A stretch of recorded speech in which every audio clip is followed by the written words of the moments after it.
Says we're live. Hello, everybody. Slightly Slanted Sleuth, otherwise known as Steve. I'm here today to, with my great pleasure, my great honor to introduce Phil Langdon. And everybody who's in the chat, bear with me. I hope I'm in the right spot. I'm going to check right now. We'll see. I don't know.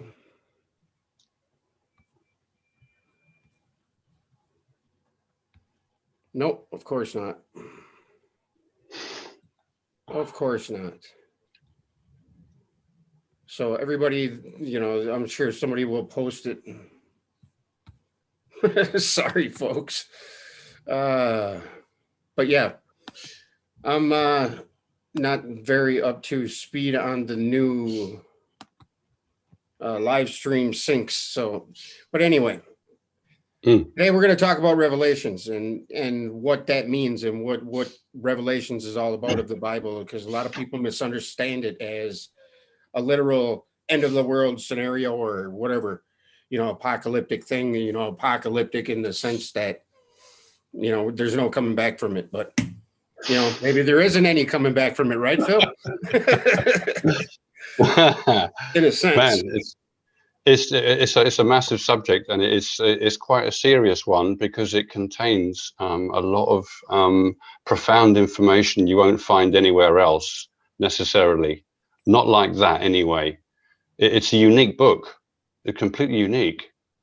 I've seen everything not everything, but I've seen an awful lot of what people have said about it especially over the years. It's only recently that I focused on it. Most people get it completely wrong. They have no idea. Oh, my light's flashing. Sorry. Yeah, what was that? It's just this light. There you go. It does it again. It's not very good. I'll just switch it off. I thought it was going to be on. I was seeing this little orb in the corner. I was about to, it was looking pretty trippy, but. Anyway, the thing with Revelations is it can be a very innocent thing to ask, well, what is in Revelations? But when you find out what's in it, it's like being punched in the face and in the gut at the same time. So there's a kind of warning that I would give with it, certainly, because it paints a picture, and it paints a crystal clear picture as well. It's not unspecific. It's very specific, which is almost the opposite to what I expected with all the flowery language, the riddles. Right. So there's a lot of poetic license to repeat lots of different kinds of riddles that are telling you the same thing every time. So you think, oh, what does that one mean? And that one meant that, right? What does this one mean? That means the same thing. And the next one's the same thing again. And the next one is, and the next one, and the next one. As it just keeps going, it keeps repeating itself over and over again.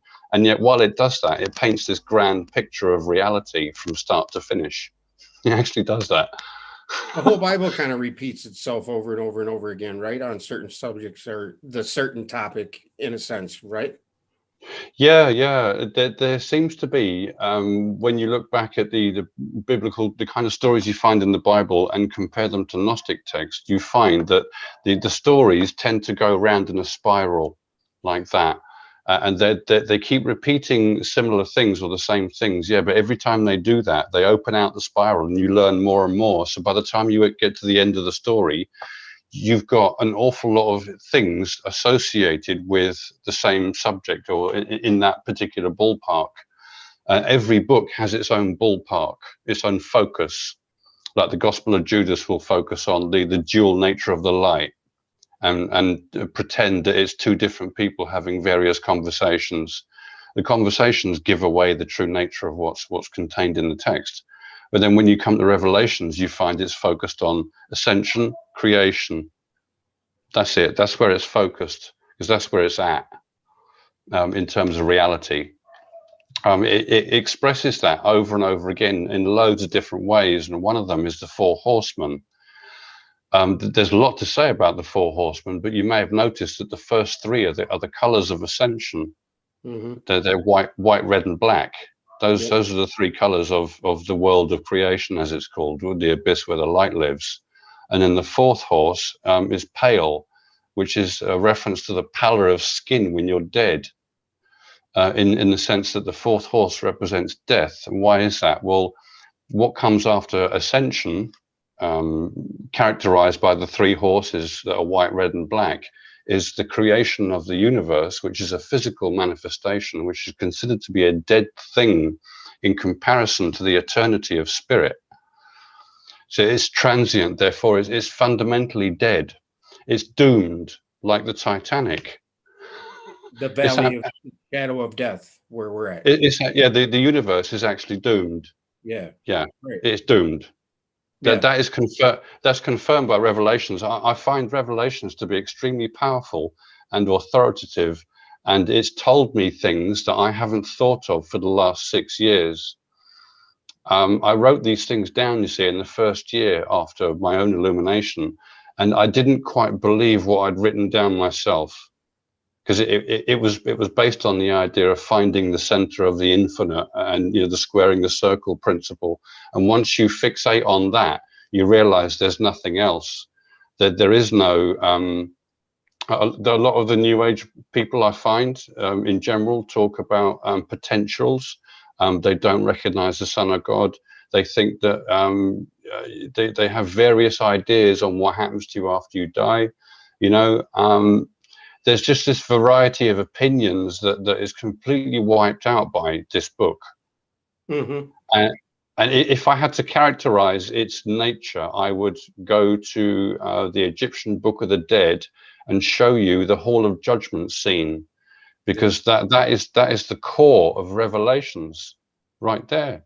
Do you have that on so you can screen share it, or do you have that? Yeah, I do actually. I do. Hang on a sec. Choose what to share. Okay. Entire screen. Window. Okay. What can you see so far? I can see my mug.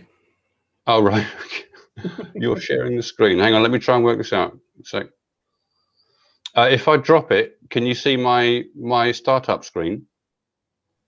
I just see a white screen right now. A white screen? Yep, just a straight white screen, nothing else. Oh, okay. Hang on. I must have to do something then, surely.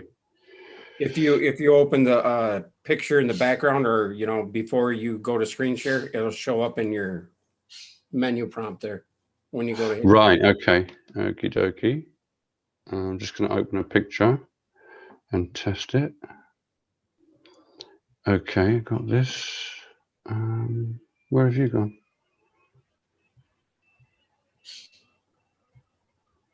Ah. All right, I've already opened it up. Okay, now you got to go to screen share. Yeah, I just clicked on that. And then it gives you the option of which screen you want to share. Okay, entire screen, share, right.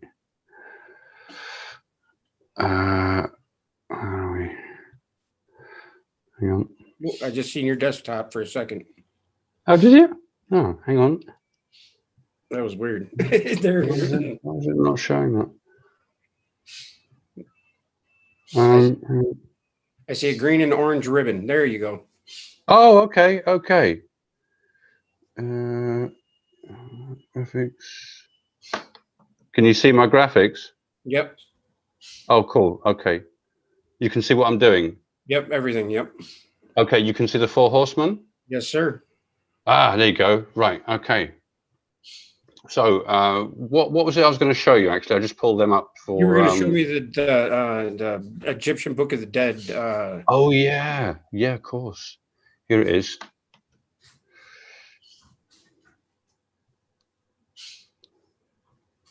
Right. Can you see that? Yes, sir. Sure right, can. Okay. Yeah, so here we have one scene that represents two different scenarios at the same time, because you've got a distinction between someone who's ascended during their life or not when they die physically. And that's what you're seeing here. There is a difference. The person standing in white on the far left, whose hand is held by Anubis, is the person who's died, effectively. Next to them is the weighing of the heart, and on the far right is the sanctuary of Osiris, which represents the mind, the brain, as it were. Osiris represents the pineal light, the Son of God.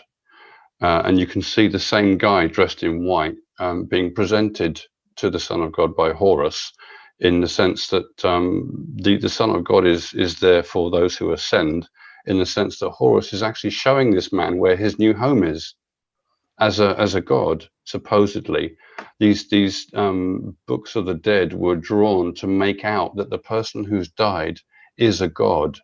And they thought that by drawing it on these scrolls and burying it with the person, that it would guarantee their passage into the light.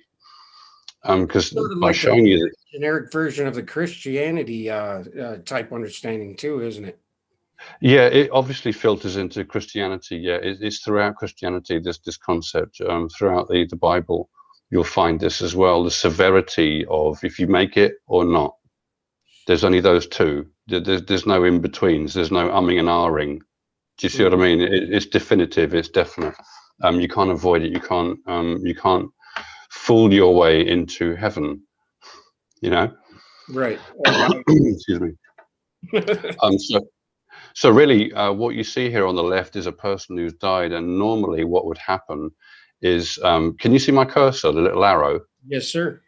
Oh, okay. So here's the person who's died. Normally, this creature here, which has 3 parts, is going to consume his soul and reincarnate him, spit him back out into the universe in a new life. So the left-hand side is the first part. But if you pass the weighing of the heart test, it means you have ascended during your life, and therefore you are invited to live with all the other angels in the cloud. See, that's one of the things I've confirmed with Revelations, that cloud is in fact the home of angels, and it exists in the infinite pulse, which is a timeless, eternal state. It's the flash of the creation of the abyss, when God expands from you as the Holy Spirit and generates this cloud, which is now a permanent, eternal home of angels. Wait a minute. You're trying to tell me that timelessness we exist in is that ultimate aha moment that Revelations is explaining? Say that again. I said, What are do you you trying to mean tell by me that we reside in the timelessness that is the ultimate aha moment that Revelations is trying to explain? Well, no, we don't reside in that timeless moment. We reside in the tree of good and evil. Hang on, let me show you this.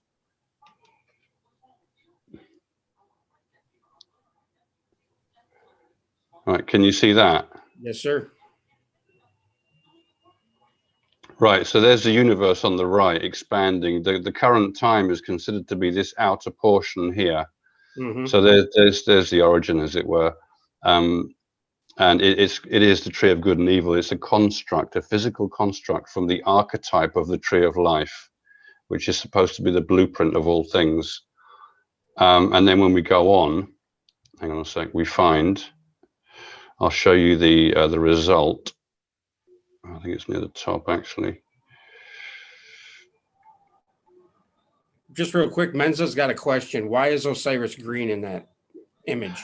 Green is the color of balance. It's the union of the two extremes of color. You have red and blue. And when you come towards the blue from the red, it goes more orange and yellow. And then when it's yellow and you have still blue, you get green, the balance point, which reflects the union of heaven and earth as the Son of God, which is Osiris. That's what he represents, the Son of God. You know, let me just see if it's that one. Oh, it's that one there. Yeah. Let's go photos. Here we are. Okay, so now you can see on the left-hand side here we have the archetypal idea that is applied to physical energy, which becomes the great work. And the great work is an accumulation of information, like a pyramid that you see here with these kingdoms, culminating with a human being who is the literal accumulation of all energy, the most compact, complex, succinct thing in creation, that has rationale with the ability to unify dual opposites and generate oneness itself, which is this over here.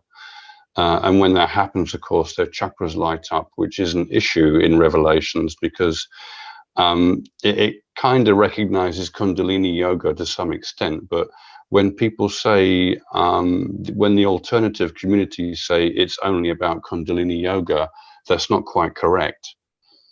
Because the idea of Kundalini is that you get to the sixth chakra, but in Revelations it's saying when you get to the sixth chakra, that light that you produce is going to now light up all your chakras with its divine light, as if you are a prism. You know, a prism refracts light. Yeah, it's the same principle. So all the colors of the rainbow are now extant in you from being ascended and having this light in your pineal gland, as it were. And that's what spiritualizes you, let's say, for good. You know, we started this out by me saying, so we reside in that timelessness that is the ultimate aha moment. Now you're saying that we reside in the tree of good and evil, which is the physical world. Now, does that help me wrap my mind around how,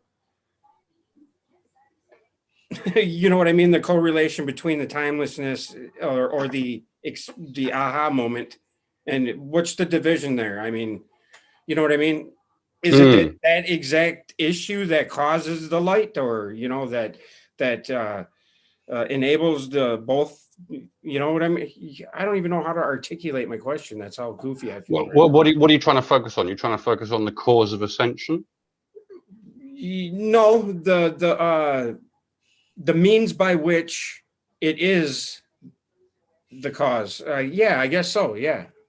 Hang on, let me give you something. Let me just show you the ascension moment as the t equals 0 place. Yeah, the t equals zero state is what I'm asking about. Yes, and here we go. This is all there is. This apparently is all there is in total reality. Because if the universe is, if it's born, it lives and it dies and disappears and it is no more. All that's left is this. And that is an instantaneous construct from God that is eternal.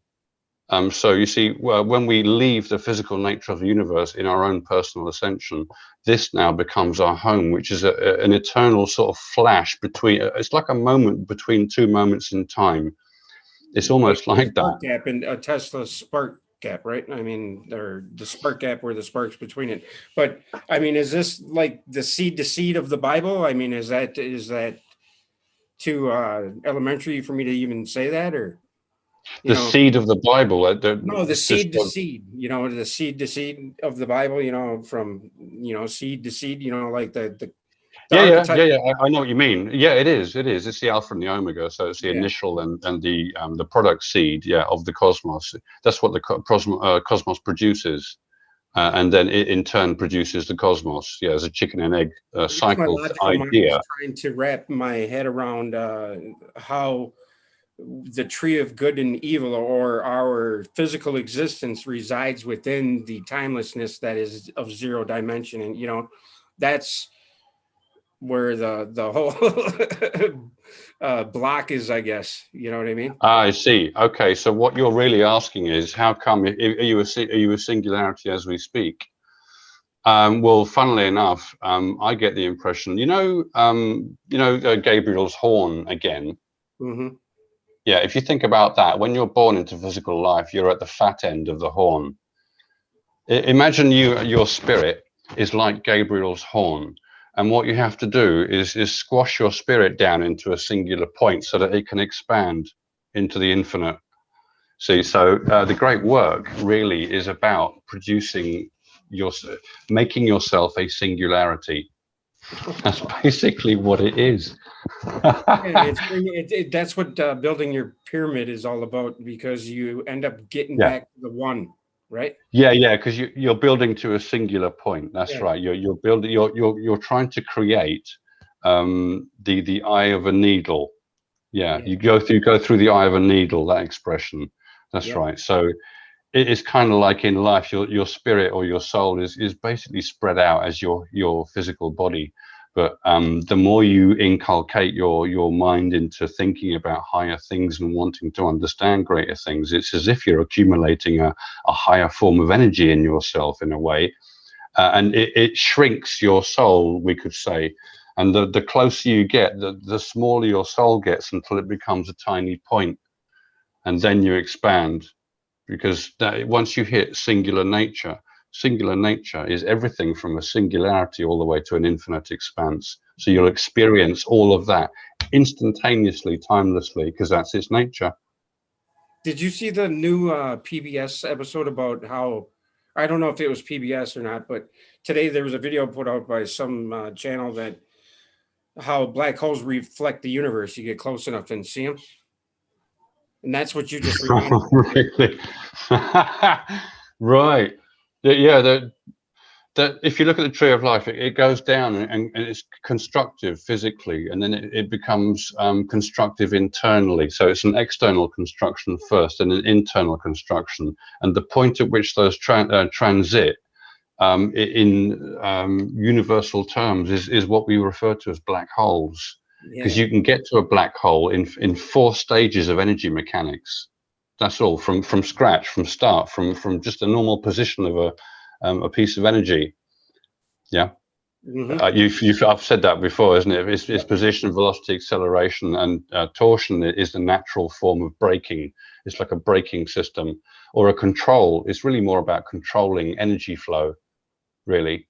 That and a black hole is a master at controlling energy. You know, it really is a master of ceremonies in a way, because every galaxy has one at the center. A Yeah. huge amount of that. I'm Yeah. sure we do too, don't we? Oh God, yeah. There's one in the middle of our galaxy, all right. Yeah, and our ancient ancestors would refer to that as well. You know, the Mayan calendar, so some of their ideas refer to the center of the galaxy, and they relate it to the creator, because the center in those terms has become a zero, a state of zero, where the time doesn't change. T equals 0 inside a black hole, which is the same condition as the abyss. Yeah. Awesome. Sorry, I got you sidetracked, man. No, that's all right, dude. That's all right. This is a vast subject, isn't it? It really is. Yeah. You know. Yes, it is. So yeah, I mean, I think I was. Yeah, the issue of revelations being ascension, creation, is revealed in these 4 horsemen. So the first 3 is ascension, the last one is creation, and there you have in a nutshell the principle of revelations. It keeps repeating that, because every time it mentions ascension in a sentence, the next thing it does is talk about peals of thunder, flashes of lightning, and rumblings and earthquakes. So what you get after ascension immediately is the creation of the chaotic universe. It's hot. It's like a lake of fire at first. It's awful. It's a sin. It's a terrible wrath. It's the wrath of God. It's the outpouring of the 7 bowls of the 7 plagues of the wrath of God. That's what it is. That's what it is. That's what the 7 plagues are all about. It's the kingdoms that are horrible. They're physical. They're not spiritual. Spiritual is pure and beautiful. Physical is gross and disgusting and dead. It has nothing to offer in and of itself. So now, do kingdoms refer to like continents, oceans, chakras, etc.? Well, kingdoms is the standard term, really, in Jewish mysticism for the stages of energy accumulation, because they represent the great work of physics, the great work 7 of hermetic nature. principles or whatever, right? Sorry. The 7 hermetic principles. Yeah, they are the 7 hermetic principles manifest, as it were, or the 7 hermetic principles are principles derived from the manifest nature, which has 7 aspects. Physically, 6 aspects, because the 7th one, the creator, is hidden. And in fact, the creator is always at light speed relative to the universe, because you have to hit light speed to find him. T equals 0 is what happens when you hit light speed. So the universe, in a way, is simply light slowed down, if you like, or mechanized. Yeah. Yeah. Jack has a question about the chief Why did the Archon. ones following the chief ruler ejaculate their semen into the navel or into the navel of the earth? It's the in the origin of the world. I have no idea Yeah. what they mean by that statement. Oh, I spoke to Jack. I gave him an answer recently. He asked me that on, I think it was either under a YouTube video or Facebook or something. I can't remember exactly what. Might have been on the YouTube video. Well, naval, I haven't got a picture on me at the moment because it's a new laptop. I'm still acquiring graphics, and I haven't been able to grab my old graphics because it's a bit messed up, that laptop. I mean, it's just really badly burnt out. Your P's didn't work, huh? Yeah, it's gone, I'm afraid. I can't even retrieve it now. So yeah, anyway, the idea of a navel, if you think of a navel, you know, your belly button, it's like a point. So in terms of simply being a point, it's associated with the idea of a singularity. If you look at old depictions of Vishnu when he's lying on the serpent with 7 heads, there's 7, like the 7 spirits of God, as we find in Revelations. From his navel grows this plant, and the flower of the plant is Brahma, which we know of as the Son of God. So there you have the principle of God having a connection to creation that produces the Son of God without involving humanity there too much, but you're inculcating the idea of manifestation and the result of manifestation with the 7-headed serpent. This is like the menorah of the Jewish tradition, where the central light lights the other candlesticks on the menorah. It's that idea. So really all you've got in semen.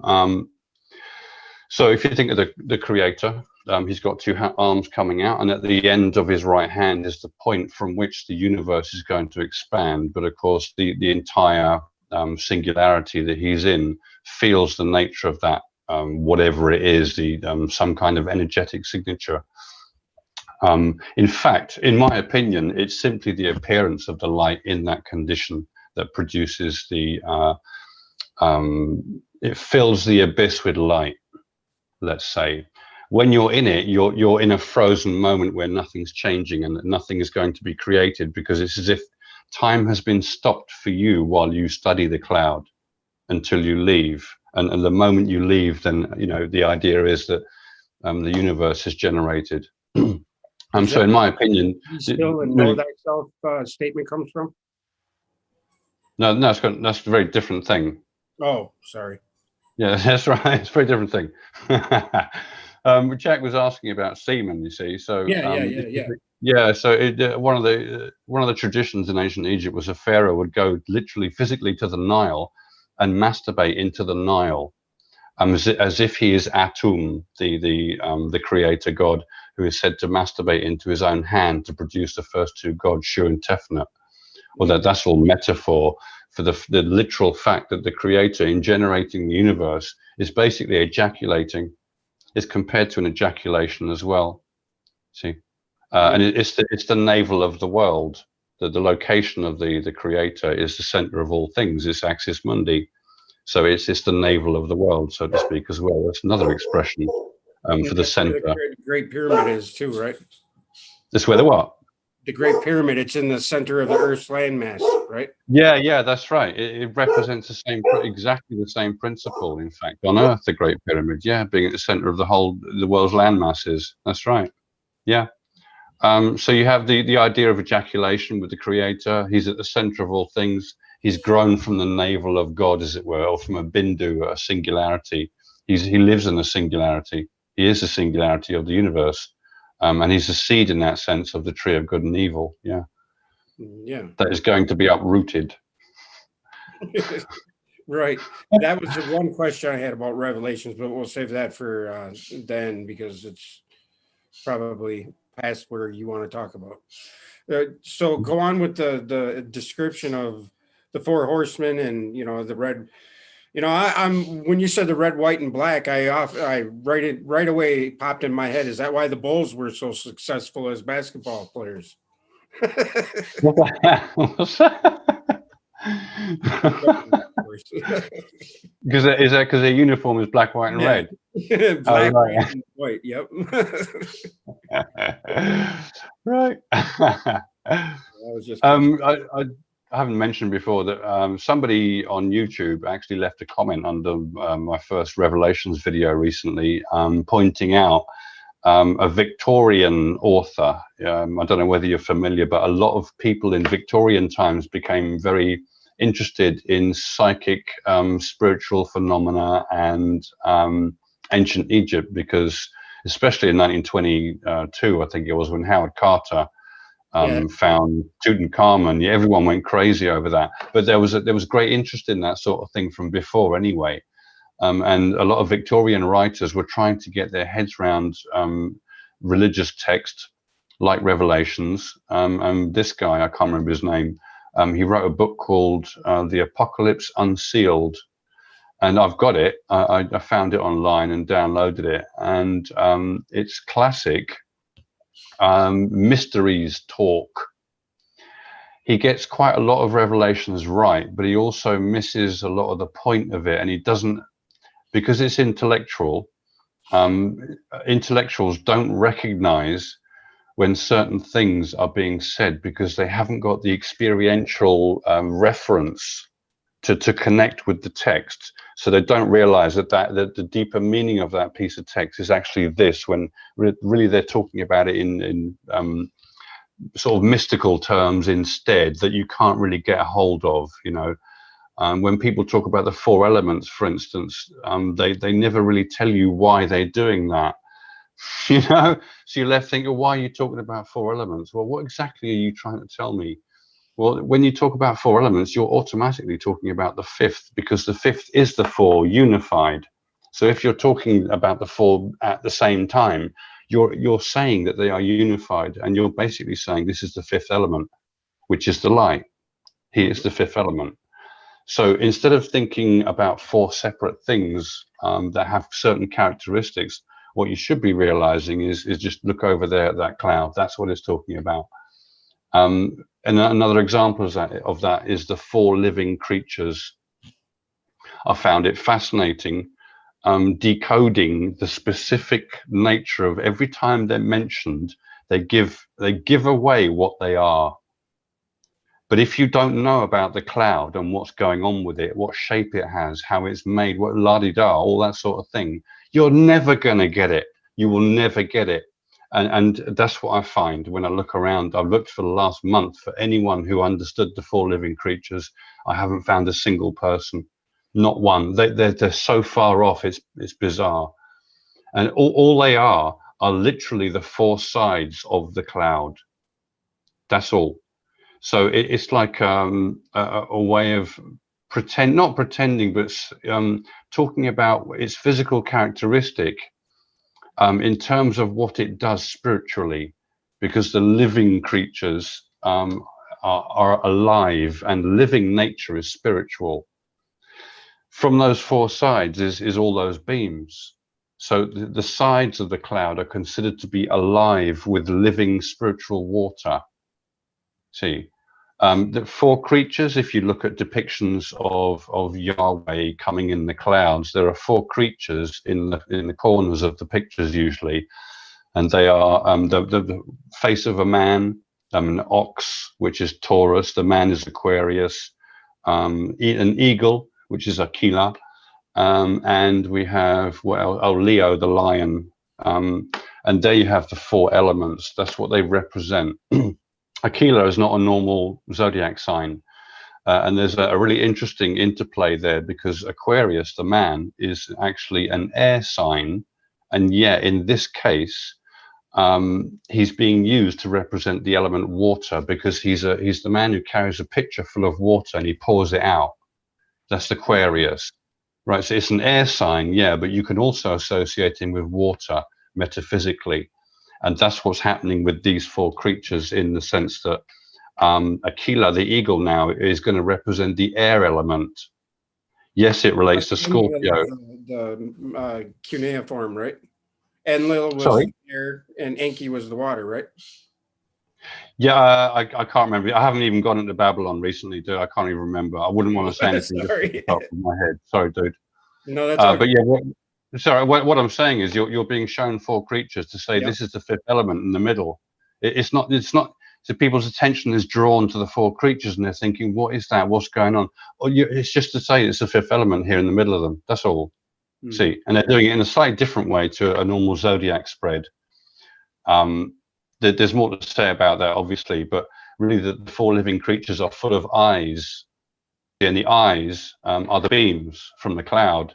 And you'll find exactly the same reference in the book of Noah, when it says his eyes are like rays of the sun, you know, and those are literally the beams coming out of the cloud. So that's the four living creatures. They are the cloud.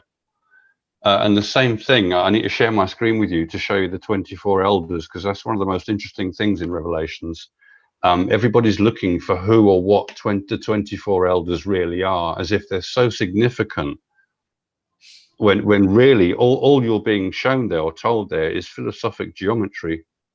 So let me get that up, and I'll show you the graphic I've made to illustrate that. Hang on, where is it? Has a question. Oh, here it is. Is the Holy Spirit or the candidate? Sorry, dude, what's that? Jack's asking, is the water bearer the Holy Spirit or the candidate? The candidate? Yeah, I don't know what he means. What's he referring to by that? I don't know what he's referring to by that. You'd have to specify what he means by candidate. I don't know where he gets that from. See, the water bearer is just Aquarius. It's just to show that he's pouring out water to represent the element water. That's all in this particular case. See. Yeah. So it's not that big a deal. It's not a big fuss to worry about who the four living creatures are as such. They're just references to the fifth element that has four sides to it. All right. And his four sides are full of eyes. See, so it's like riddle talk to tell you about something literal and physical. No, sorry, it has a physical quality. Obviously, it has a shape and a form, which gives it a physical nature. I want to share my screen and show you the 24 elders here quickly. Do the entire screen. Okay. Where is it? Where's Foxy gone? Okay. Can you see my screen? Yes, sir. Okay. Can you see that? Mm-hmm. It says Ascension, the union of heaven and earth. Yeah? Yep. Yes, sir. Okay. Okie dokie. That's good.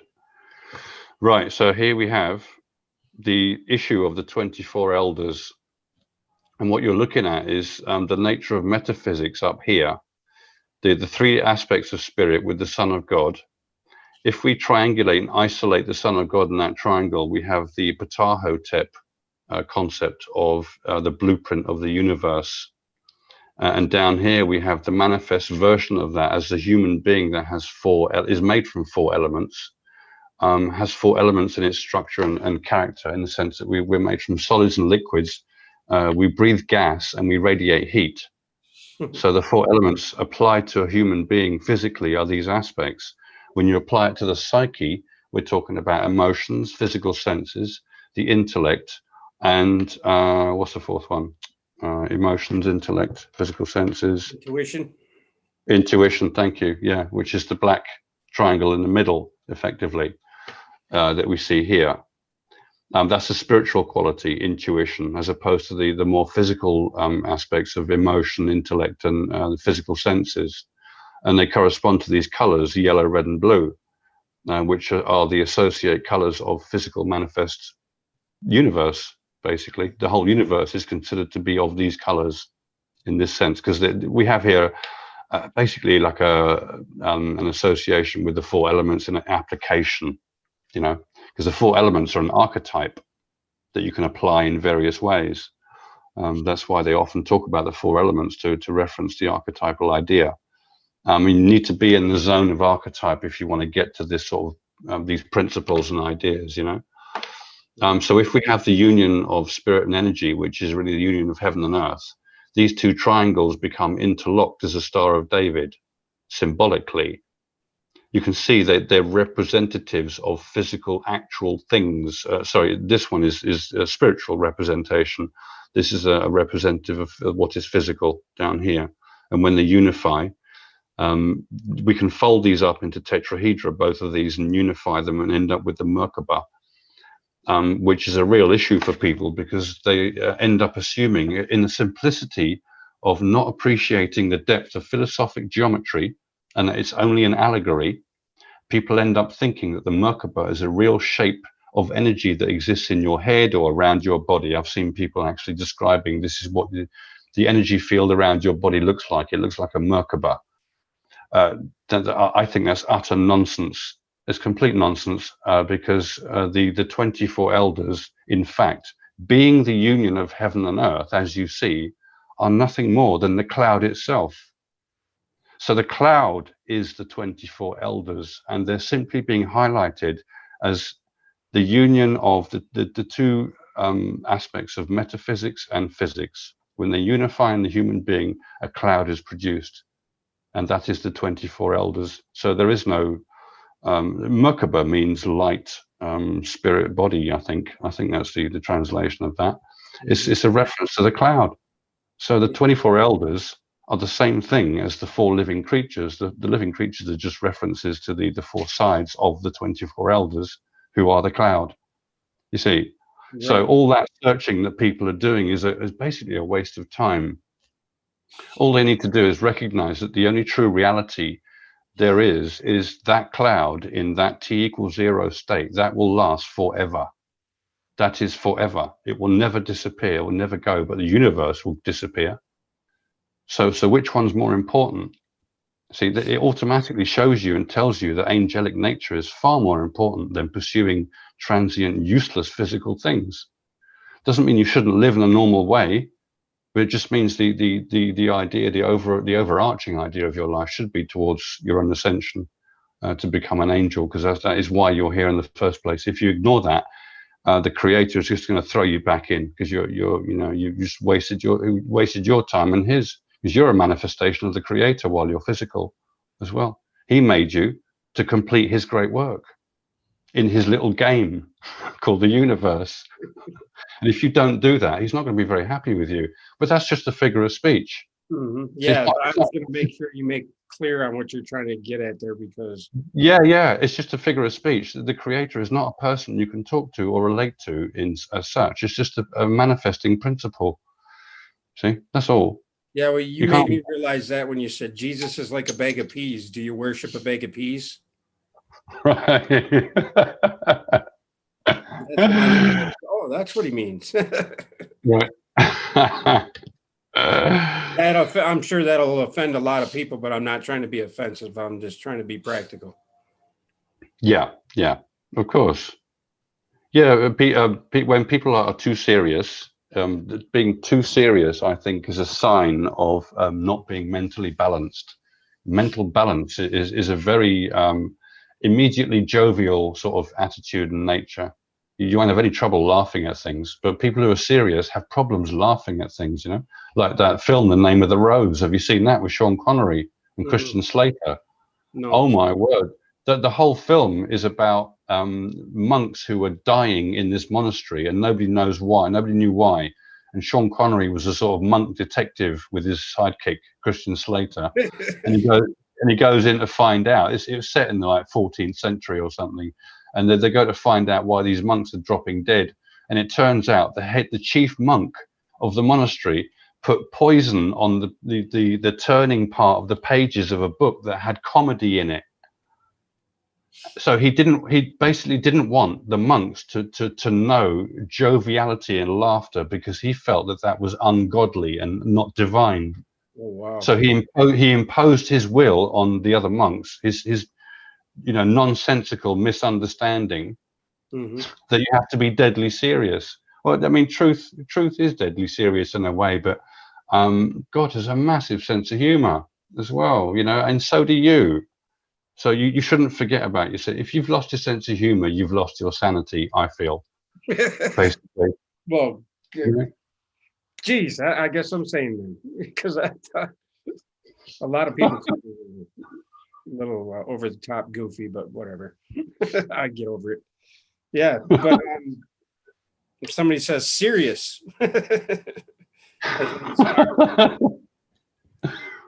yeah. So getting back to the revelations, you know how everybody says, you know, the woman bathed in light and the 12 crown or 12 stars on her head or whatever, the crown on her head and all that, and how it Yeah.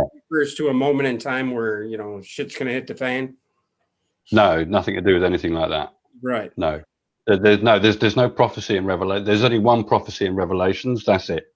And the prophecy I've already told you, it's that from Ascension comes creation. That's the prophecy. There is no other prophecy in Revelations. It repeats that prophecy over and over again throughout the book.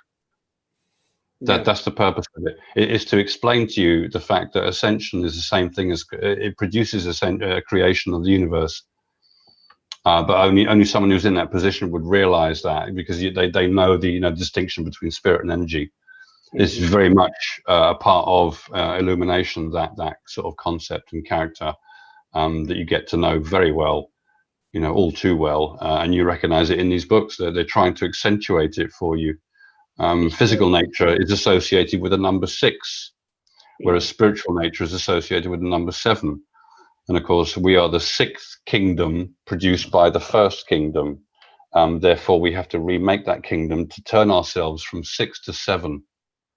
And 7 is divine and spiritual. I've even read that in Christian references, that we need to become 7 from 6. They've got all the language in place. They just misunderstand and misinterpret here and there, and then they get things wrong and have to make up weird excuses to cover that mistake. Not that they don't think they're making mistakes. They're just trying to explain things. Yep. With they're innocent. It's not a problem. But when you get cocky people like Dr. Kim, who's from South Korea, South Koreans are Christians. I've actually been out with a South Korean woman in the past, and she didn't like what I said about Christianity, so she stopped going out with me because of it. And she was very sweet, but she's very childish about it. And this guy, Dr. Kim, is all over YouTube with thousands of views. People trust him, and he literally talks out of his backside. Literally. Very little of what he says is actually useful to anyone. And he makes these drawings on a whiteboard as if to say, look, you see, I've answered all these strange issues. I've answered all the questions, and he's just told you a lot of gobbledygook.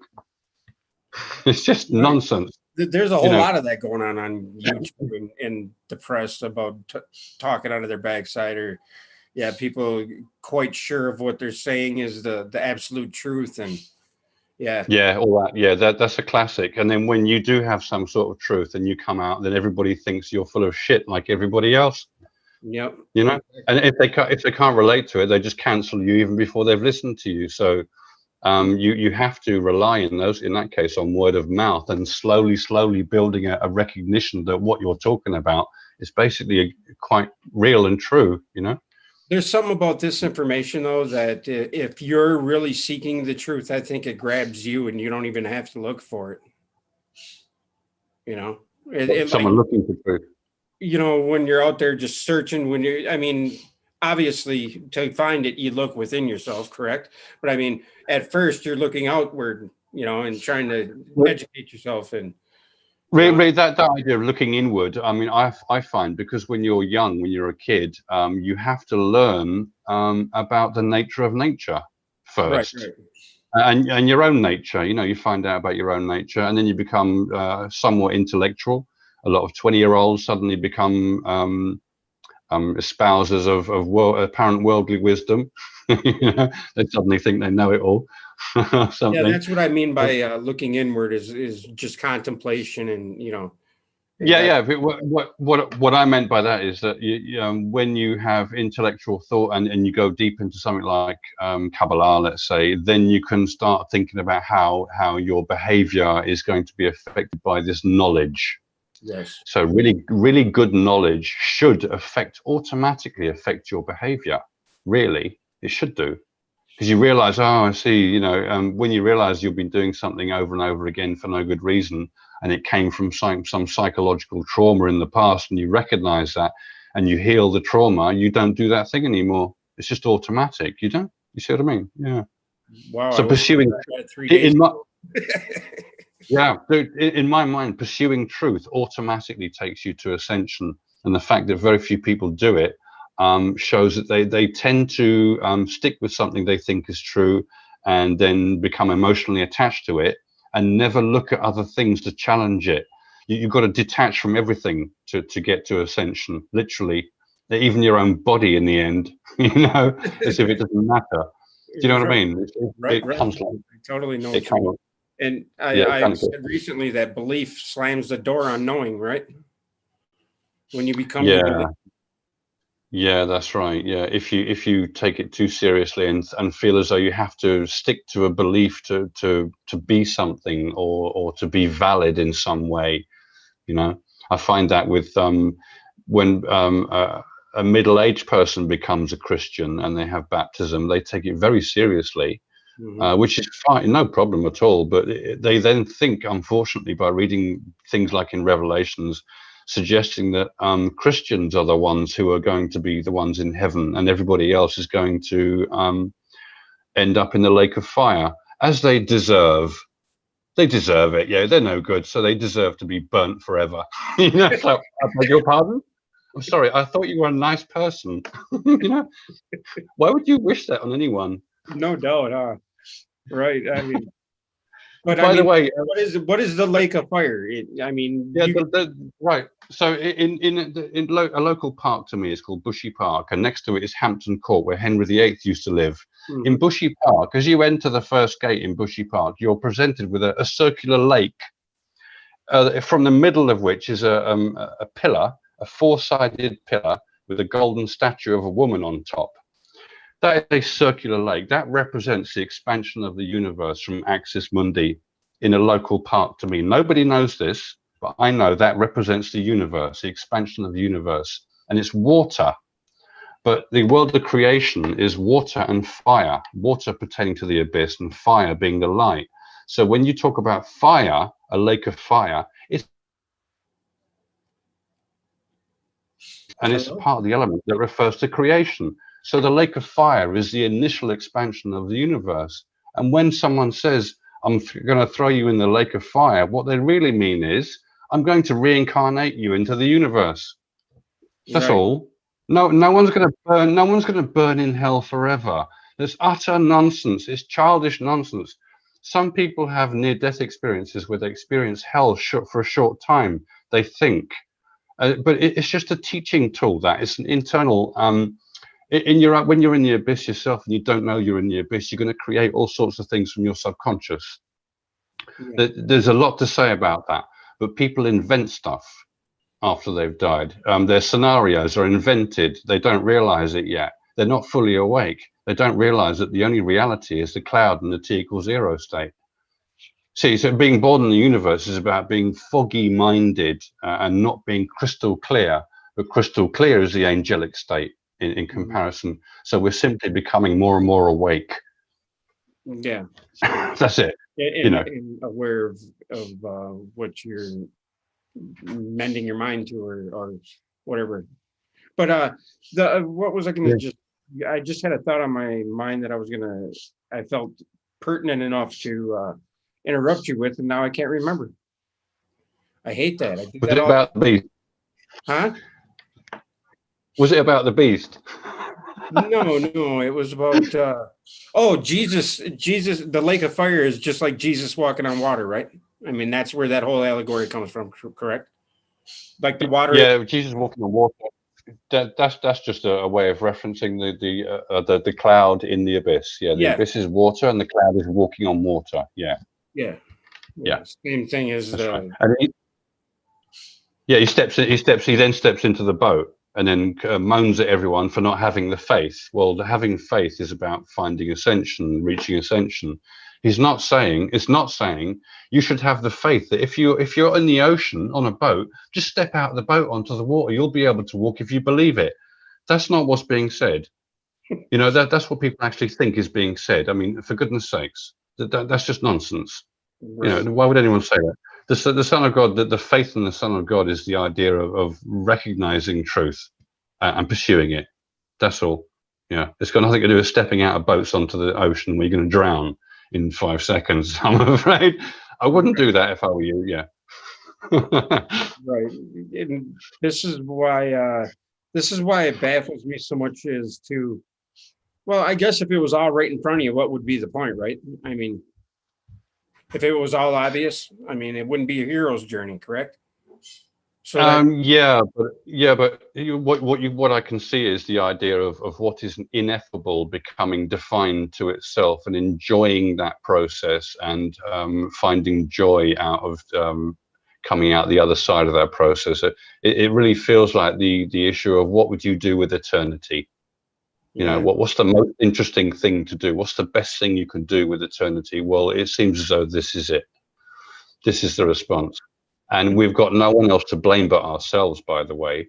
right. Right? And this is the God is It's pointless. blameless and life is what we Yeah, do.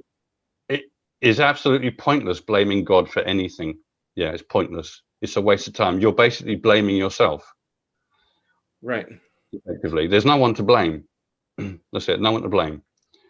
Yeah, all the I find it nonsense. amazing how we make movies and how the movies that grab us the most are probably just the personification or the I don't know, the miniaturization of what we're really truly after in our, you know, in our heart of hearts, right? Yeah, yeah. A lot of films will use the classic drama. Classic drama has a standard format. You know, always a standard format. Yeah, there's the introduction to character, throw them into a difficult situation, and watch them come out of it.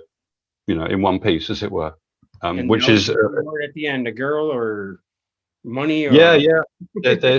There's a symbolic reference to self unification. Yeah, ascension is unification with the self. Yeah, the true self. That's now right. when like the there I just see it, there's so many questions that I have that I just don't know how to articulate, man. Why is that? Mm, mm. Well, when you go into the level of archetype, it gets very difficult to articulate things. You might have to rely on what's been written before, you know, for that, because it's very difficult to articulate. I didn't know how to express the four elements before, but when I recognized they're simply the archetypal idea of fourness, you know, when I got down to the issue of numbers, the esoteric nature of numbers, then it started to make sense that you're just saying, well, here's four of this and four of that. And if you look at the spread of the universe, there's lots of the number four coming up. You know, it comes Right. up an awful lot in all sorts of ways. So then you say, well, if there's lots of fours, I want one way to refer to all of them, and that would be your archetype. And there you have four elements that you're going to now apply to the human being. You can talk about that. You can riddle that and make sure no one understands what you're saying, which is a bit pointless, really. Otherwise, why would you say it? You know, I wonder whether Revelations was only written for ascended people, because if I don't know how a regular person is going to receive the information that the universe is doomed, their physical nature is completely doomed, and the only salvation they've got is God. What if that person is not religious and wants to argue with me for the next 10 years over whether God exists in the first place? And the only answer to that is you've got to find out for yourself. Yeah, You know, in a I'm not nutshell, gonna. that's in a microcosm or a nutshell, our smaller outlook on life is we're, you know, we face death every day. We think about it as some people think about it and they never get over it. And you know, Yeah, so yeah. But it, the funny thing is there's no such thing as death. There's no such thing. It doesn't exist. It's a figment of our imagination. But people say, well, how can you say that? That person is dead. There's no life in. He's going to be buried, and in 10 years he'll just be a skeleton in the ground. Yeah, but that's not who the person was. That was a vehicle that the person as a spirit was using. There's the principle that's very difficult to get our heads around, because the nature of spirit is ineffable, for goodness sakes. So you can't take it into a lab and measure it. It's totally unmeasurable. So you have to grasp it intellectually using archetypes. It seems to be the only way. Yeah. it's like the UFO subject. You could have all the proof in the world, unless you see it for yourself, you're probably not going to believe it. Yeah, yeah, Yeah. There's always an excuse to say, well, that wasn't real for this reason and that reason, you know, or Right. and vice versa. It's a very difficult subject, that one, I find, because of that. Right. Yeah, yeah. So, what was there anything else on the Revelations thing that really jumps Well, out? there's always going to be lots of things in Revelation to talk about. One thing I wanted to mention that you mentioned a moment ago about the woman with the 12 stars around her head and all that sort of thing, all that flowery language is simply delineating the archetypal aspects of the universe. The woman, the harlot of Babylon, the one with that horrible title given to her, the whore of Babylon. That is the universe. That is physical nature personified in female terms, just in female terms, because all energy and manifestation is considered to be female in comparison to the human condition, where male inseminates female, and she produces a child, which is material in a sense. Therefore, the material universe is considered to be female for this connective reason, this associative reason. Unfortunately, Christians in the past would then take that sort of language and make it literal and think the Bible was telling them that women are evil. Mm-hmm. I don't know whether you know, but there was a purge in England a few hundred years ago of women. Women were rounded up and burnt because of this nonsense. You see, Yeah. the stupidity of people when they misunderstand things and start throwing it around as if they have authority. My God, when will humans ever learn to stop behaving like that, pretending authority when they don't really know what they're doing?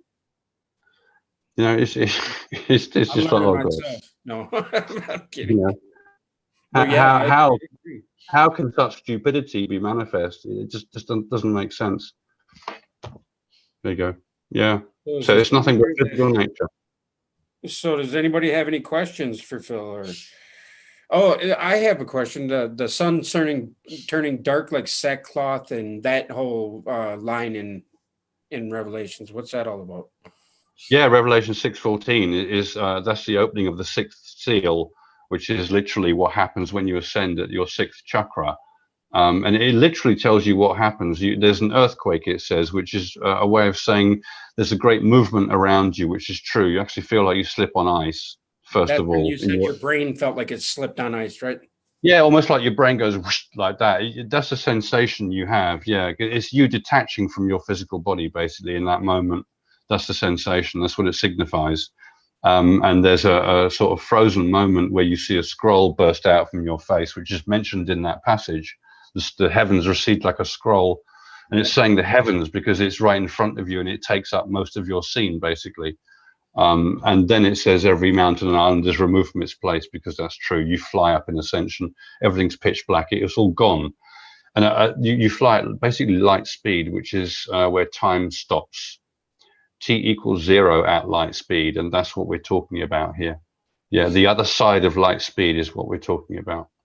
Physically, manifestly in real terms. In real terms, you travel at the speed of light. Spiritually, not physically. It's impossible physically. See? Right. Yeah. Yeah, so that passage 6:12 is the opening of the sixth seal, which directly references Ascension, but the first sentence does it using symbolism of the solar eclipse, and the symbolism. There you go. Now I get it. Yeah, it's very simple symbolism, because when the sun is eclipsed by the moon, everything turns dark. Mm-hmm. So in the same sense, when you ascend, everything goes black and you ascend up. So there's an association there. And we also have the association of the sun referencing your heart and the moon referencing your intellect. The sun being warm and like your heart and emotion, whereas the light is very cold, like the intellect. So the sun rises, inculcates its wisdom to the head, produces the light, which now you have to go down and go back into your heart to complete a cycle in yourself when you ascend as well. There's another aspect to it that we could talk about. But yeah, the sun and the moon eclipsing is a metaphor for ascension. Yeah. And that's what produces the wedding ring or the Shen ring, like the corona. Yeah, basically you're talking about a diamond ring there, aren't Yeah, you? that's where that symbolism for wedding, man and women. Diamond ring. Yeah. Also, the diamond is the fifth state, the fifth element state. And of course, if you have a marriage, it's like the union of dual opposites in yourself, which is ascension, and it's manifest, as it were, or represented by a marriage between two people on Earth. Yeah, as a story version of the essence of ascension. Okay, so Really, if Revelations is about ascension, what is Genesis about? that is about the creation of the universe and the nature of the universe. But it goes round in cycles as well, Genesis. So it goes through the production of energy mechanics, and then it goes to the human being, and then it talks about ascension from the universe as Noah. Oh, okay. Yeah, because it takes you around in a cycle, basically. So it starts you off with creation, talks about everything in the universe, and then it goes into ascension, which is the purpose of it. See, and at ascension, you produce a great flood, which is the opening of the abyss from the center of your head. The expansion of the Holy Spirit is the great flood of Genesis. And all that stuff about Noah and the boat is about the creator and the cosmos. The cosmos is the boat, and Noah is the man standing in the boat as if he's the creator who's generating the cosmos. It's as if he's making himself a boat to cross the river to God, as it were, to reach ascension. Yeah. You know, all the animals and whatnot are just the accumulation aspect being told to us, right? There's a lot there to say, really. Metaphorically, you're talking about the containment of information. The universe contains information. The universe is information, and all of its information is basically contained in the creator. See? So Yeah, the type mindset, right? right. It's only for this cycle. It's only to allow ineffable spirit to become ascended and become a developed angel. That's the purpose of it. It's a functional thing. It's a means to an end. Process. Yeah, process. It's not the thing itself. It's just a means to a better end. Yeah, that you can't see yet. Yeah. Who was that said that? Was it? He said that our purpose was process, or the whole thing was about process. What was his name? You Oh, I introduced me don't to know. him. That Russell Oh, yeah, Arthur Young. Arthur Arthur Young. Young. Yes. That's right. Yeah, How he's did you talking about. know I was thinking that when I said Russell? Because you said process. You Oh, focused yep, on the yep. word Okay, process. yeah. Yeah, I was his thinking his Walter idea is. Russell is what I was thinking, but I was wrong. Yeah. I see. Yeah, I know what you mean. He's fantastic as well. But Arthur Young developed process theory, which I use basically in my work. Yeah, as a foundational thing. I'm really standing on the shoulders of giants with my work. Really. So I appreciate them an awful lot, and I feel as though I haven't really done very much. I've simply focused on what is real and right and true and verifiable and reproducible and this sort of thing. That sort of scientific mentality I've applied to the great work, and it tended to work actually. Speaking of which, the description you give of the light, the cloud, as the cross, et cetera, et cetera, et cetera. Now, is this event the same event for everybody? And it is the same event. It's just that we see it through different lenses, that it comes out described differently. No, not at all. It's the same event for everyone. Everyone experiences exactly the same thing Because that's when all they there is. ascend. Because that's all, yeah, because it's a very specific event. It's not wishy-washy. It's not, oh, I experienced it in this way. It's different to you. Right. So it's just your way. No, there is not my way. There is the way, or it's the way or the highway, I'm afraid. There is no other way. There is nothing that will ascend you other than God, for instance. But people a lot of the time talk about how fantastic DMT is, and as if they can acquire great spiritual wisdom by taking a drug, and that is utter nonsense. You may have an experience, but you will not meet God like that. You meet Oh, you're God by talking the DMT thing. Yeah. yeah, I mean, taking drugs, thinking mushrooms are going to enlighten you, and that Christianity started out as a mushroom cult and all this sort of thing. You know, people love making things up when they don't know what the truth is behind it. Well, They because do. we They all really want a do. shortcut, right? That's right. That's what I thought you were for me at first, to be honest with you. Right. Seriously. Right. I'm being honest. You know, as Mm. soon as I Yeah, met you, yeah. I'm like, hell yeah, I got me a free ride, man. Well, yeah, but it is more like that, because if I'm telling you the truth and you Right. have this truthful information to use to when in your thinking during the day, that is going to help you. There's no And two in ways about essence, it. it has immensely because Yeah, because you'll sort through things and you'll start solving problems yeah, yourself. It's the solving problem attitude that gets you there, really. Yeah. The final thing, the last key to heaven, is a problem that needs to be solved, and that's a union of dual opposites. But it's a lot easier when you meet God, because He is the solution to that problem. So if you don't meet God, you will never solve that problem. I guarantee you won't be able to do it. It's not possible. Right? I couldn't even figure out why the cross was the the symbol of all symbols of everything. And Mm. I had settled on it's okay. It's because of you standing like this with your arms out. That's what I'd settled on. But then I met you, and I'm like, oh, that's what it is. Mm. Right, right. There can be quite a few layers of interpretation like that. You can apply it to a human body, Oh, no right, problem. Yeah, like everything. yeah. That has its own validity as Yes, well. Yeah. and So and it's not that's it's not about saying, no, you're wrong here. No, that's wrong. A lot of things have validity. It's just how deep do you want to go and how succinct do you want to be. That's all. right. But the Yeah. cross is born because that is what it looks like. Correct. I mean, Yeah. that's Yeah. where the cross comes from. Period.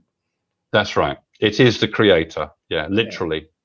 It, Yeah. it, it's odd to me how like are we like God's camera? Because we see things differently than a camera does. If you look through a camera at a light in the dark, you see that cross, but you look through it Mm. with your eyes, you don't see that cross. You Hmm. understand what I'm getting at there? Are we God's Yeah. I camera? mean, yeah. You're going into metaphors there. That's a really good thing to do. To think about metaphors and compare this to that and think, well, maybe I am a literal, like, maybe I am God in the universe. Literally God in the universe, but I haven't realized what I am yet. I don't know myself yet. That's all. But I don't think religious people like you talking like that, because they think God is the great being out there, nothing to do with you. You're Right. nothing. You're just some crappy little person on a planet that nobody wants to talk to. You know, Right. Especially not God. No, God's too important for you. What a Right. load of nonsense! It's Right. utter rubbish. Utter rubbish. Yeah. And I've got a couple questions about I- Yvonne explained it, I think, very succinctly, but I wanted to get your take on it.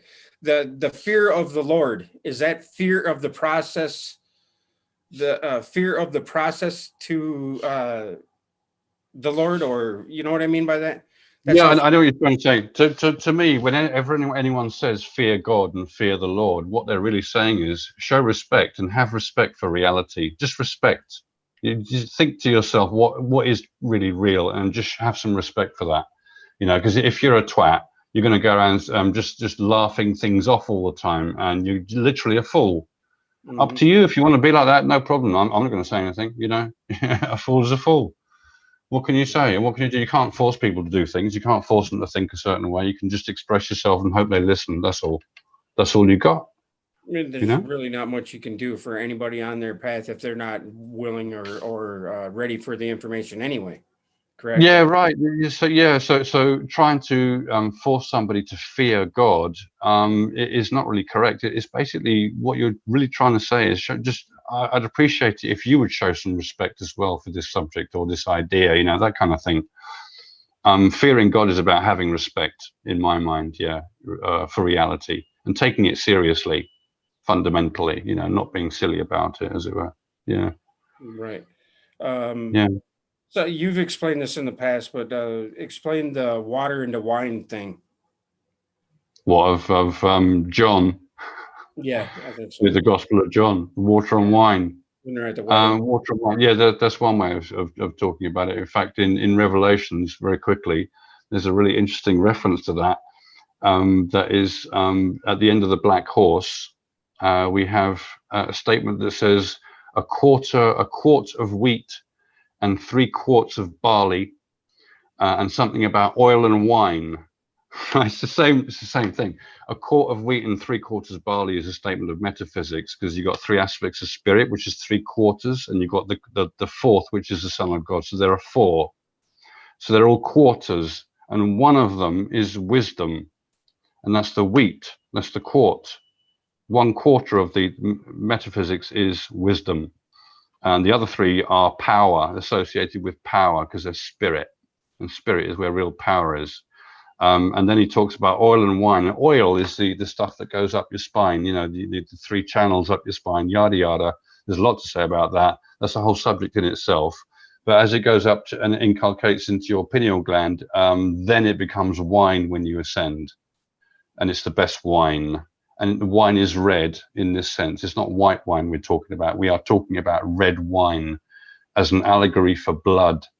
And even that is an allegory. It's spiritual water from the Son of God. That's his life blood. So it's his blood pouring out, because he's a slain lamb. So he's white and red, like water and blood that comes out of the side of Christ when he's pierced by Longinus. You know, that's white and red as well. So yeah, in John, we're talking about filling 6 stone water jars full to the brim with water, which is a reference to the chakras. So it's fill your jar, which is your body, with water to the brim at the 6th chakra, where it pours out and becomes wine. It's just pure allegory for the physiological process, really. There, Just like the water bearer. Yeah. Oh goodness me, yeah. The water bearer is another reference. You could use the water bearer as an allegory for the creation of the universe and ascension independently. Because ascension is the great flood, the abyss is the bottomless ocean, but the cosmos is the ocean. What is it in Genesis? The ocean below, from the ocean above. The ocean above is the abyss. The ocean below is the universe. They're both considered to be oceans. And a little correlation there when the what is it, the Mesopotamian creation epic or whatever, talking about Tiamat and what was Gilgamesh and the Enuma Elish and all that. Yes, that one. Yeah, it's the same. It's the origin. It's all those things are written by ascended people. There's no two ways about it. The only people who can write that are ascended angels. There's no two ways about that. And of course, it's going to be very difficult for regular people to understand without having it explained, because they haven't had the experience that those references are talking about. Therefore, what can they use to refer to these experiences that have been written down? You see? Is it possible to explain it other than the way it's been explained by them? I mean, I can't even think of a way to ask you a question about it. It is possible to explain it. I mean, I think I've done a fairly good job at that. I know it's a bit weird sounding, some of it, and there are details that are a bit weird. But you can explain it to people in their own terms in certain ways. Yeah, you need to know if a person's going to understand your particular language, if you like, or you might be like more knowledgeable and then on a certain subject, and they can't follow you on that. So you need to go to them and find out what they're about, and then talk at their level, maybe. It's that kind of thing. With the book I'm writing on Revelations at the moment, I'm making it very, very easily accessible to anybody. See, it's not difficult to explain in those terms. So that's what I'm doing at the moment. Yeah, it'll be finished in the next week or so. In fact, it's quite easy. In fact, Menza has a question. Both you and Yvonne say enlightenment will come when one is ready. Should we just relax and wait, or is there something we can do to get ready? Yeah, what you should do is ask yourself, do I understand what the universe is doing? Do I understand the nature of God? Do I understand why I'm here? Because it's all about knowing for yourself. So if you sit back and just watch TV and don't even think about it, you ain't going nowhere. Right. Yeah, you ain't going nowhere. Literally, you ain't going nowhere. You're doing nothing. It's pointless. You can relax and chill out and not pressurize yourself. That's okay. But what's really going on here is the same as the statement in the Upanishads about joy and pleasure. What kind of path in life do you want to take? Well, it depends what you want. If you don't mind reincarnating, then sod it, you do what you like. You know, it doesn't really matter. You'll get karma from whatever your actions are when you interact with other people. You know, it's not all that nothing matters. It does matter, but you know, the principle there is, overall in your life, you can have as much pleasure as you like. It's up to you. But if you recognize there's a purpose to your life and you pursue that at the same time, at the very least, you'll be all right. You know, you'll find that, and you'll come to good. If you don't, you'll just be thrown around by the automatic consequences of not knowing what the hell's going on or what you're doing. And the automatic system will throw you and kick you in the stomach and just throw you about like a rag doll in the end. You know, if you don't start gaining control over your own self and your own understanding and knowledge, you need to explore. I would explore as many avenues of knowledge as I could, which is exactly what I did. You know, Right. that's exactly what I did, because there was no example for me to follow to say there's an illuminated person, that's what I want to do. You know, I simply followed what I thought were the best people who had the best things to say, and I pursued their stuff and made it my own, and then went on from there and tried to go deeper and deeper in my own self. You know, there's lots and lots of contemplation, lots of hours of contemplation, of chewing over concepts, very deep concepts, and forcing myself to understand things that are very difficult as well. There's something that's very useful. I find it very useful, because the harder it is, the I more came to rewarding the it is. conclusion that black holes were more than what, or a lot more than what, you know, I thought they were, and just by thinking about what it is, and you know, the whole right hand rule, and it, you know, a whole lot of stuff in my journey just pointed me to a certain path, and I think that's what makes it personal, right? Now, on them lines Yeah. that you were speaking of earlier, have you spoken or met anybody else that has seen the light yet? Personally, I don't think so. No, I know some people have claimed to have seen it. Fair enough to them, but I can't verify that, so I can't say yes or no ultimately. But I don't feel as though I've had the same kind of thing coming at me from anybody else ever. Even if it's an intellectual who's used to mysteries talking, they can't fool me. See, I can't be fooled. Somebody can't fool me to say they're an angel by using the talk of mysteries. If they fill out a letter to me or an email and it's all mysteries talk, that doesn't convince me of anything, because anyone can learn to do that. See, Right. I'll do it to you in a way that you won't be able to do it back to me. See, Yeah. there's no, yeah, I'll always catch somebody out, but then they won't admit that, because they don't want to back down, do they? Once they've stated that, you have to back down then. And nobody wants to do that. You know, and it's not a competition anyway, and there's no it's not that nobody else can do it either. That's the funny thing. That's why I'm online, is to try and prove to people that it's actually a lot easier than you think. It's just about having the right things in your head. That's all. And those right things I have found in Gnostic and Christian texts when they're correctly understood. But Yeah. I would strongly recommend you read the Gita and ask yourself, from start to finish, the Bhagavad Gita, do you understand why everything in that book has been said like that? If you don't, then pursue that. You Pursue instantly get that. you instantly get a feeling in the Bhagavad Gita of it's righteous, or it's the thing in which you should let sink in. You know. Yeah, in my opinion, that's the best book on planet Earth, the Yeah. Bhagavad Gita. I Yeah, started. Well, I'm into it, and yeah, it's kind of revealing, to yeah. say the least. I would recommend that way to go personally, but you know, I followed science as well, so I strongly recommend you have a look at scientific things as well. I actually, in my opinion as well, I would focus as the base of your operations, as it were, is Kabbalah. If you can get your head round Kabbalah, I think you're going to become an angel, because that is pure angel knowledge, Kabbalah. Go to the source. Don't listen to random people online.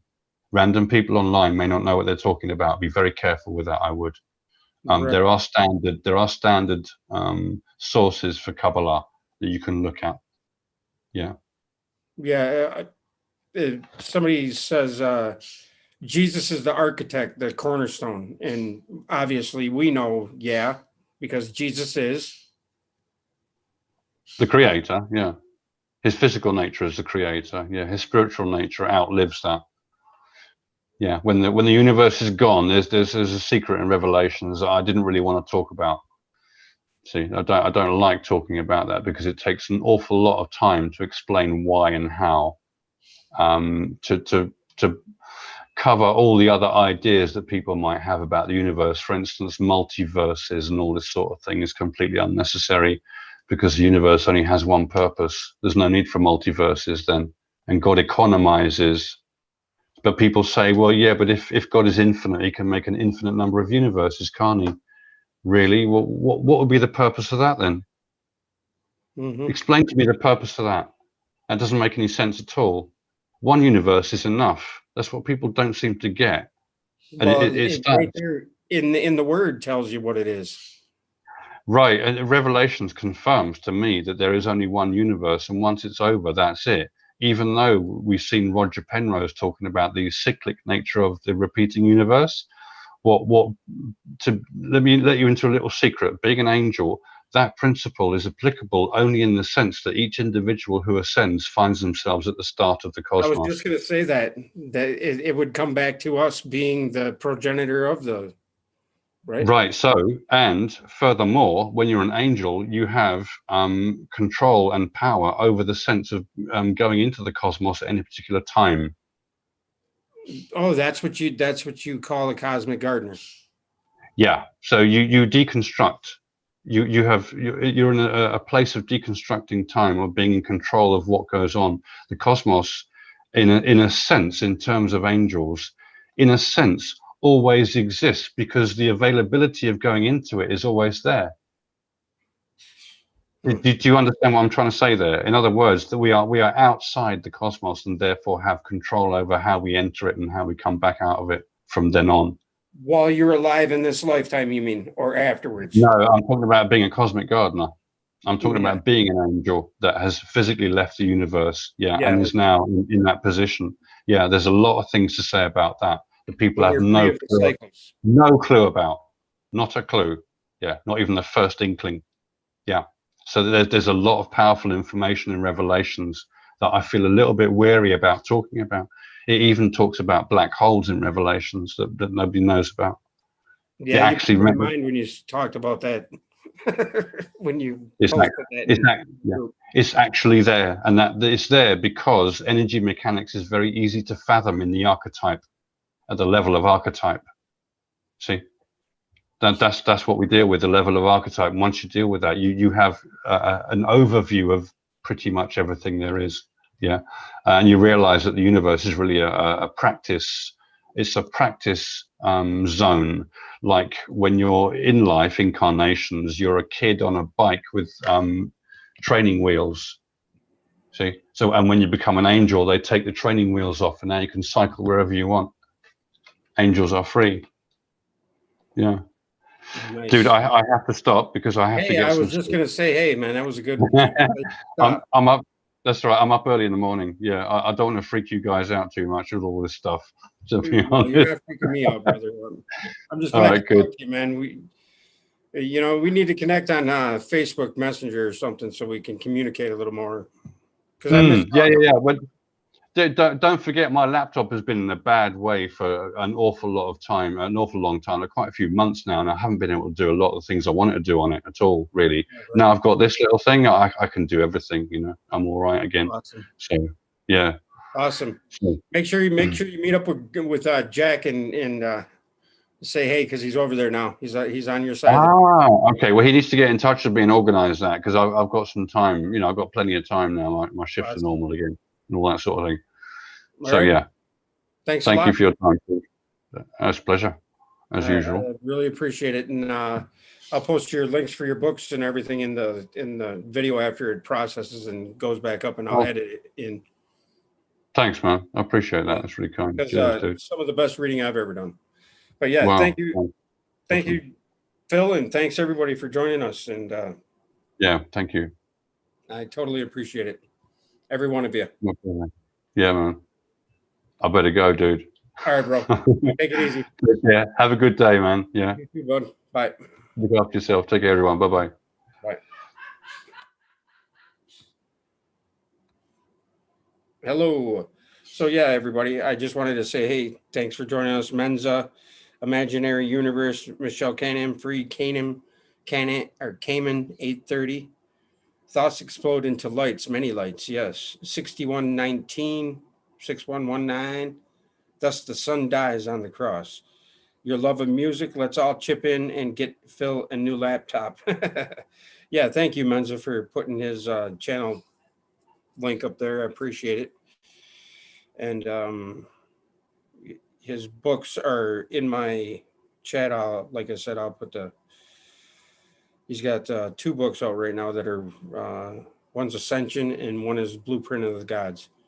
And in them, it explains plenty of the stuff we were just speaking of. But I'm not here to tell anybody what to think, what to do, what to say, how to feel. I'm just here to share my journey. And my journey thus far has brought me across you wonderful people. And I'm not just stroking you or blowing wind up your skirt. I'm saying this with all sincerity. I do appreciate every last one of you. And from the bottom of my heart, I appreciate you and love you. So, just pay it forward. Live inward, love outward. Nothing can phase us, right? So, yeah. Love, peace, chicken grease. Earth Aid concert. Thank you. Nice.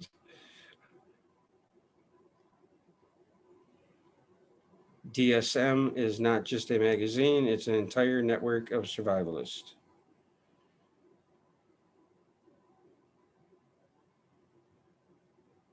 Right. What we can't do alone, we can do together. All right, just don't turn it into check out APM research on YouTube. Okay, P900. Sharing is caring. And I wanted to say, thanks. Dead buries the dead. Sorry I didn't pay more attention to the chat tonight, guys. Hey, Conrad. Thank you. Jack, you heard him. You got to arrange that. Thor from the past. Oh,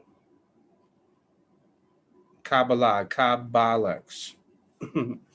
Kabbalah is the manual for reality. Ka, physical spirit. Ba, spirit, soul, spirit. And Allah, all. Much love to you, Joyce. Are you serious? Earth Aid concert works that one. Nice. But yeah, guys, thanks for joining me. I appreciate you. Take her easy. Later.